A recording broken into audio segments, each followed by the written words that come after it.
proses sidang CLS yang kita sebut barusan itu, seharusnya Pak Jokowi ini sekarang marah besar pada Pitra Romadhoni. Tapi dia nggak bawa surat-surat yang diperlukan. Jadi berapa kali sidang itu, berapa minggu terbuang. Hanya gara-gara dia mau melengkapi dokumen. Kalau P21 ini, kan Pak Jokowi ingin ini P21. Abang tadi yang bilang, P21 ini tertahan karena gugatan CLS. Tapi ternyata yang membuat ini lama si Pitra Romadhoni.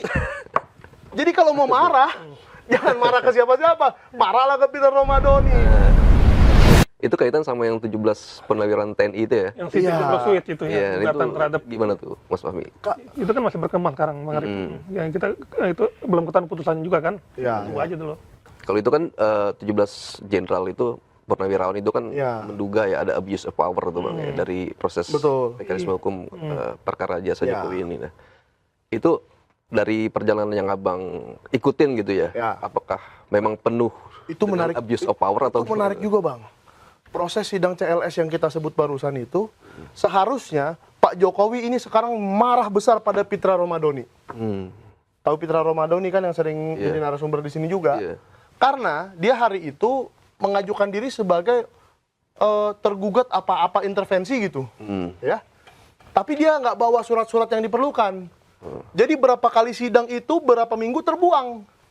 Hanya gara-gara dia mau melengkapi dokumen. Yang saya tahu seperti itu. Jadi, kalau P21 ini, kan Pak Jokowi ingin ini P21. Abang tadi yang bilang, P21 ini tertahan karena gugatan CLS. Ya kan?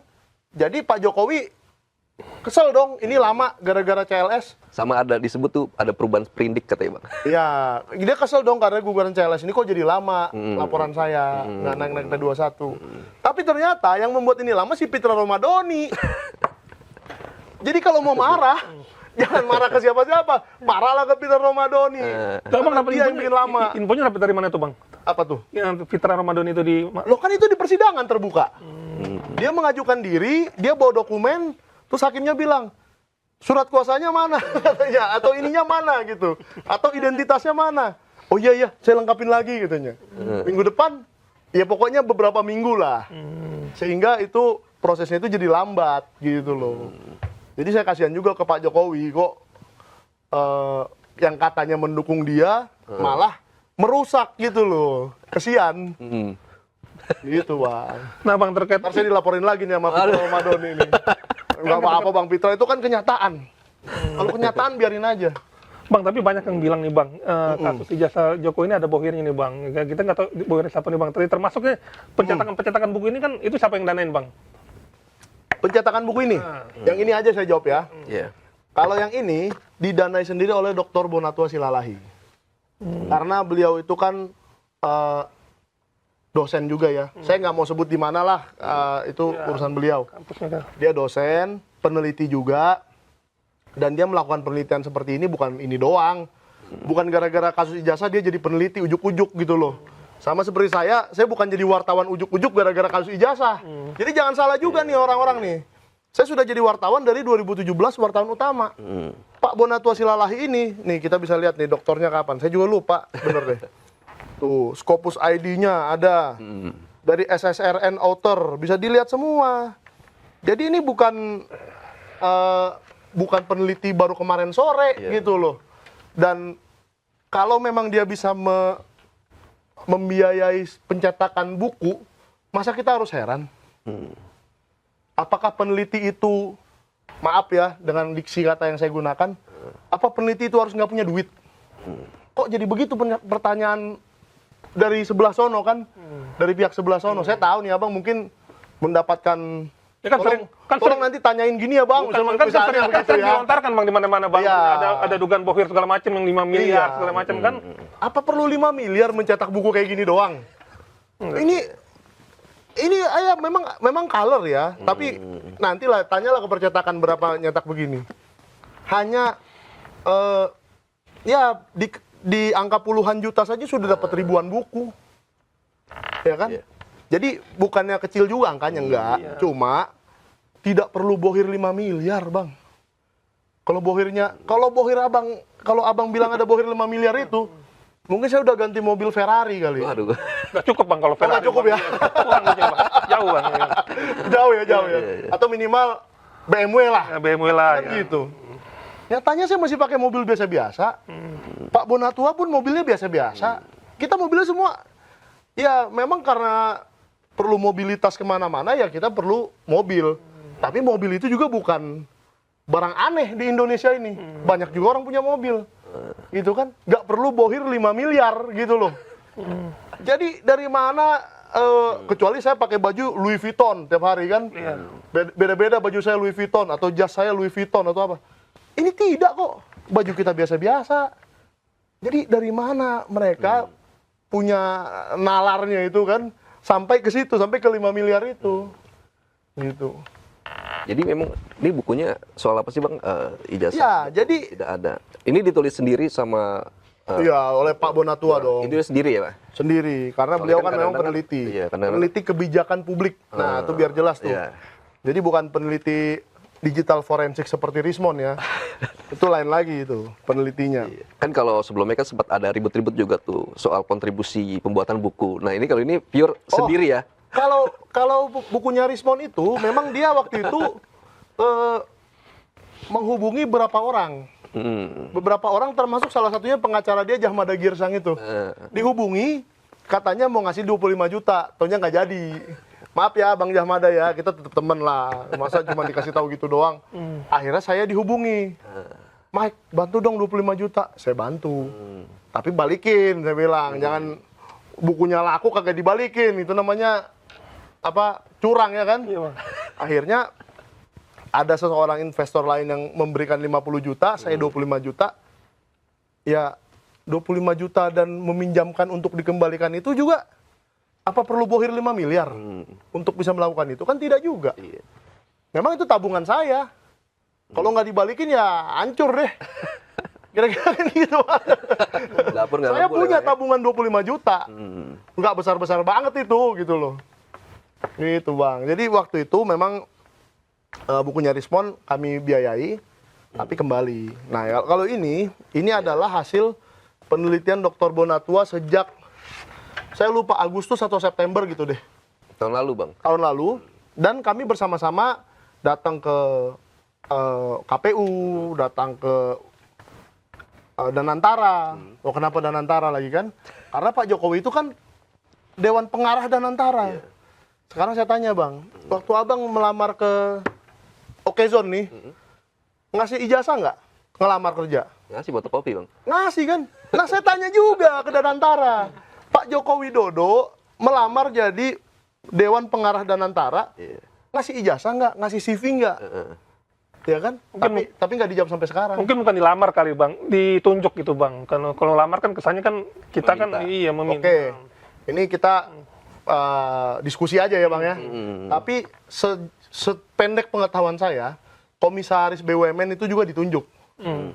Jadi kalau bukan dia saya nggak mau. Ini komisarisnya. Tapi itu pun ngasih CV, Iya. ngasih ijazah, ngasih KTP KK, surat kesehatan, surat ini itu. Nah gitulah kira-kira. Jadi saya berasumsi ya mungkin sama. Dan antara ini kan barang yang belum pernah ada sebelumnya di Indonesia ya. Sovereign fund ya. Apa? Kita nggak tahu apakah ini BUMN, apakah ini apa. Bagaimana pengelolaannya. Jadi kita tanya aja daripada kita salahkan. Dan ternyata sampai hari ini tidak diberikan ke kami. Gak ada jawaban lah. Nggak ada jawaban. Yang memberikan jawaban itu KPU. Lalu, ya saya bacain aja daripada salah kan. UGM, KPU, Sekretariat Negara, Mensesnek. Oh, selesai. Karena nggak mungkin dia nggak punya. Iya. Ya kan? Danantara tidak jawab. Andri, Arsip Nasional, dia menjawab di persidangan tidak punya. Andri. Jadi Arsip Nasional Republik Indonesia itu punya, katakanlah, data-data pemilu 2014-2019 saat Jokowi terpilih presiden, tapi ijazah Jokowi tidak ada. Iya. Maka judul bukunya ijazah Jokowi tidak ada lagi-lagi ya kan? Jadi nggak salah judul buku ini. Kalau Anda mau bantah bikin lagi buku ya. Terus LKD Provinsi DKI Jakarta, Lembaga Kearsipan Daerah itu. DKI Jakarta, Surakarta, partai politik pendukung. Partai politik pendukung pun harus punya. Nah, itu dikasih juga? Belum dikasih juga. Abang kenapa nggak ke PDIP bang? Nanyakan ke PDIP bang. Karena kan yang ngusung pertama kan PDIP bang dari. Ya kita doakan sajalah. Ya kalau memang mereka juga tergerak hatinya untuk memberikan, saya yakin tergerak lah setelah nonton Okezone. Ya. Nah lalu ada pemilik ijazah asli. Jadi ijazah Joko Widodo itu ada di 10 tempat. 10 tempat. Yang kami tahu loh ya. Dan harusnya di UGM itu pertama-tama harusnya ada di situ. Dan nggak boleh satu-satunya arsip yang mereka miliki diberikan ke Polda. Itu Kalau Polda kebakaran gimana? 10 tempat itu dalam bentuk salinan ya bang ya?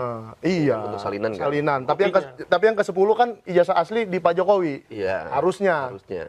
Tapi itu juga pertanyaan saya barusan kan. Mungkin para pendukung yang bisa menjawab. Kita kan tahun lalu baru melihat banyak kantor-kantor kepolisian yang dibakar oleh massa. Kita bukan ingin itu terjadi lagi. Tapi kalau hal-hal seperti itu terjadi, masa sih? Ya atau kecelakaan lah. Ada sebuah kecelakaan, gempa bumi atau apa, atau entah bencana alam. Masa ijazah presiden ke-7 kita hilang gara-gara disimpan oleh Polda? Itu loh. Jadi minimal balikin aja lah ke Pak Jokowi gitu loh. Iya, jadi biar kita sama-sama enak kan. Biar tidak menyalahkan Polda nanti kalau terjadi apa-apa gitu. Apalagi tuh selain itu? Apalagi nih ya. Nah, kalau ada lagi nih, ini pasti kalian senang sekali baca yang ini nih. Penyelamatan arsip melalui Polri. Wah, salah satu subbabnya itu. Jadi menyelamatkan arsip ini melalui Polri. Itu supaya orang tidak bisa melihat. Satir apa gitu? Iya, nggak tahu lah. Baca aja sendiri ya, gak? Baca aja sendiri. Nah, ini saya hanya ngebacain daftar isinya aja, ya kan? Iya, poin-poinnya. Nah, kasus Joko Widodo. Ada apa yang ada dan apa yang hilang. Mengapa negara tidak bisa membuktikan keaslian ijazah? Padahal bisa, Bang. Ya kan? Iya. Banyak ijazah palsu yang sudah terbongkar. Ijazah palsunya wakil gubernur ya waktu itu ya? Iya. Wakil gubernur lah segala macam. Banyak yang terbongkar. Hanya satu ini dong yang tidak bisa dibongkar. Jadi saya bingung. 2 deh sama Gibran. Nah, lalu di bab 6 ada ini. Pembanding nasional dan internasional. Jadi penelitiannya Pak Bonatwa ini juga sampai ke internasional. Pola nasional, Paiman Raharjo dan Gibran Rakabuming Raka. Disebut juga di sini. Dan ada dari negara lain. Hungaria, presidennya loh. Presidennya Hungaria kena juga kasus seperti ini. Serupa ya. Pakistan, Jerman yang dicabut gelarnya. Liberia. Jadi sampai ada, kalau saya nggak salah Pakistan ya. Pakistan ini menyuruh, biar saya nggak salah, saya buka aja di halaman 264. Nggak apa-apa kalau sedikit-sedikit. Kita bongkar isi buku ini kan. Kita jadi bedah buku nih. Nggak apa-apa. Nah kan, Mahkamah Agung Pakistan pada tahun 2010 memerintahkan verifikasi ijazah seluruh anggota parlemen. Ya kan? Lalu The Express Tribune mengkonfirmasi puluhan ijazah palsu di antara anggota dewan. Jadi anggota DPR pusat, DPR nasionalnya Pakistan terkonfirmasi tertangkap ijazah palsu. Gitu loh, gara-gara Mahkamah Agung menyuruh. Skandal ini adalah krisis kredensial terbesar dalam sejarah politik Pakistan. Gitu loh. Jadi memang persoalan ijazah, dugaan ijazah palsu ini bukan di Indonesia. Bukan Indonesia aja. Seluruh dunia ada. Artinya memang udah banyak pelajaran yang bisa dipetik gitu ya Bang. Betul. Presiden Hungaria tadi. Jadi presiden pun kalau di Hungaria bisa dibongkar kasusnya. Nah, berarti Indonesia ini kapan bisa menjadi semaju Hungaria? Kita kan kalau berpikir negara maju, kita pikir Skandinavia ya. Misalnya Norwegia atau pokoknya mereka yang sudah penjaranya aja kosong katanya. Saking nggak ada kriminalnya kan gitu ya. Ini Liberia loh. Masa kita bercita-cita menjadi negara semaju Liberia? Ya kan? Itu kan sedih sekali. Makanya saya pribadi sangat sedih dengan kasus ijazah Pak Jokowi ini.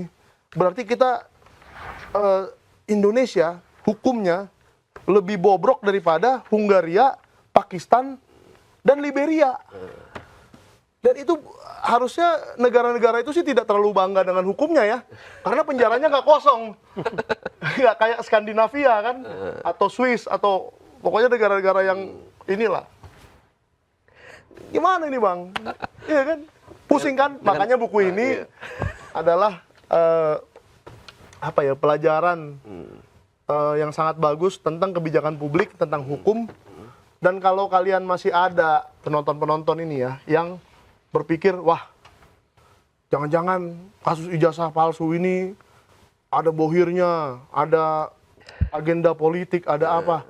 Ya udah, kalau gitu suruh aja semuanya. Suruh aja semuanya verifikasi ijazah seperti Mahkamah Agung tadi. Contoh kalau Mahkamah Agung Pakistan tadi melakukan itu, di Indonesia melakukan itu, kan 8 partai politik yang ada di Senayan sana melakukan semua terpaksa. Ya kan? Jadi tidak ada tuduhan ini adalah agenda oposisi secara politik, agenda politik. Yang ngomong ini agenda politik, yang ngomong ini ada bohirnya, hanya pendukung Jokowi. Masyarakat tuh tidak ada yang berpikir itu. Tapi Pak Jokowi juga sempat bilang ada orang besar di balik. Siapa orang besarnya? Michael Sinaga, orang besar ini, badannya doang. Kita badan kita besar ya, Bang. Iya, kalau badannya besar ada ini. Cuman kalau dibilang saya tokoh besar di dalam politik, kagak lah, jauh lah Bang. Saya kesini hanya gara-gara penasaran UGM menutup kampus. Coba Abang pikirkan sebentar deh, bisa nggak sih kampus, rumah sakit, ya, atau sekolah, atau apalagi kantor polisi ditutup? Itu kan nggak mungkin. Setiap hari masyarakat menggunakan itu loh. Coba rumah sakit ditutup semua, matilah kita rame-rame. Iya betul. Iya kan? Coba sekolah ditutup semua, bodohlah kita semua. Jadi ini tidak masuk akal dan ternyata UGM melakukan itu. Mungkin lagi libur kali Bang, kagak ada nggak mungkin. Kegiatan belajar mengajar, kegiatan belajar mengajar. Jangan bikin-bikin alasan Bang. Tolong. Nah, itu real, itu hari itu banyak yang kuliah dan saya lihat mahasiswanya banyak di situ. Tapi pintunya ditutup tinggal satu untuk mencegah Abang masuk Roy Suryo CS masuk ke situ. Wah, hebat juga Roy Suryo ini, saya bilang. Tapi emang Abang udah menangkap itu poinnya buat Roy Suryo CS ditutup itu? Iya. Oh, udah ada informasi itu? Iya. Saya buka kaca, ditanya, Bang, ada keperluan apa? Saya bohongin aja. Ya, saya mau lihat teman saya, mahasiswa UGM. Oh, silakan masuk Bang, katanya. Waktu itu kan saya belum muncul di publik ya? Belum muncul terlalu banyak di publik. Cuma jadi host di podcast saja. Gara-gara Pak Roy sering ngajak-ngajak live, jadi banyak yang lihat saya kan jadinya. Tapi nggak apa-apa. Siapapun yang ingin masuk ke UGM untuk ngelihat ijazah, jadi yang bisa masuk ke ruangan 109 itu cuma 3 orang. Iya. Yang bisa masuk ke lingkungan UGM hanya itu-itu aja. Jangan nambah-nambah lagi katanya. Ya udah. Masih ngomong soal buku nih Bang, ada Itulah niat UGM. ngasih ke Pak Jokowi atau Bang Rismon? Aduh, saya nggak tahu ya. Kalau Bang Rismon, saya nggak tahu cukup nggak pengetahuan dia mengenai kebijakan publik untuk membaca ini. Kalau memang masyarakat yang ingin belajar, bagus sekali buku ini.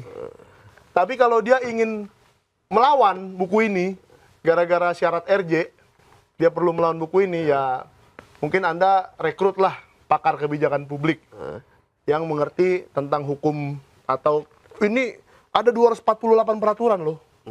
Saya bacain ya. Ini kemarin saya bingung juga Bang. Karena bukan saya yang tulis kan. Nah, Anda yang lagi menonton Okezone, ada nggak yang tahu apa ini? Zegel Verordening 1921. Apa tuh? Zegel Verordening. Zegel Verordening 1921. Berarti hukum tentang ijazah. Ijazah alias surat tanda tamat pendidikan itu sudah ada sejak 1921. Indonesia belum ada, hukumnya udah ada. Bagaimana cara orang membuat ijazah? Kira-kira begitu. Ini hukum Belanda. Hukum kolonial. Hukum kolonial. Jadi hukum Belanda ini diambillah, diintisarikanlah menjadi hukum KUHP di ini kita kan. Ya, KUHP begitu. Kalau di kita sih bukan KUHP ya. Kalau KUHP kan pidana. Pidana. Nah, ini mungkin mengarah ke bagaimana cara melegalisir. Undang-undang Sisdiknas mungkin. Nah, sistem pendidikan kan gitu. Kenapa kita punya SD, SMP, SMA? Kenapa 12 tahun? Nah, kayak gitulah yang kita ambil dari hukum Belanda misalnya. Di Belanda pendidikannya agak mirip dengan kita memang, sistem pendidikannya. Tapi kalau seperti Mas Gibran, kuliahnya ke Australia, saya juga kuliahnya ke Inggris. Australia ke Singapura, Bang, Gibran? Dia pernah ke Australia, pernah ke Singapura. Saya juga bingung. Dia nggak pernah jelasin sih. Jadi kalau dia sekolah secondary school ke Singapura, itu tidak sama dengan SMA kita. Jumlah tahunnya aja nggak sama gitu loh. Jadi kayak gitu-gitu harus kita pelajari dari buku Ijazah Jokowi tidak ada. Ini melengkapi lah, melengkapi. Kalau kemarin-kemarin kan kita membuat buku mengenai Jokowi White Paper itu tentang forensik ya. Bagaimana meneliti sebuah dokumen forensik. Ini kebijakan. Jadi kalau ada seseorang melanggar kebijakan, ya berarti dia ya sudah melanggar hukum gitu aja. Bagaimana seseorang melegalisir tanpa tanggal. Pernah nggak abang melegalisir dokumen? Ijazah atau apa? Ada tanggalnya nggak? Harus, Bang. Harus. Karena di undang-undang itu ditulis. Bagaimana membuat sebuah legalisir itu harus ada tanggalnya. Jelas di dokumen itu. Di apa itu? Di undang-undang itu. Nah, ini ntar saya cari-cariin. Di sini ada semua kok. Jadi tenang aja. Ya, wah, saya nggak tahu lagi nih mau cari di halaman berapa. Karena halamannya aja ada 300, Bang. Itu dicetak berapa eksemplar, Bang, sama Bang Bonatua? Ribuan lah. Ribuan. Nah, ribuan eksemplar, berapa ribu, ya nanti imajinasi sendiri aja, imajinasi masing-masing aja. Ya kan? Nah, ini ijazah-ijazahnya Jokowi, ada semua. Dan ini full color, jadi... Gak sempet baca? Dengerin aja, klik icon text to speech di okezone.com.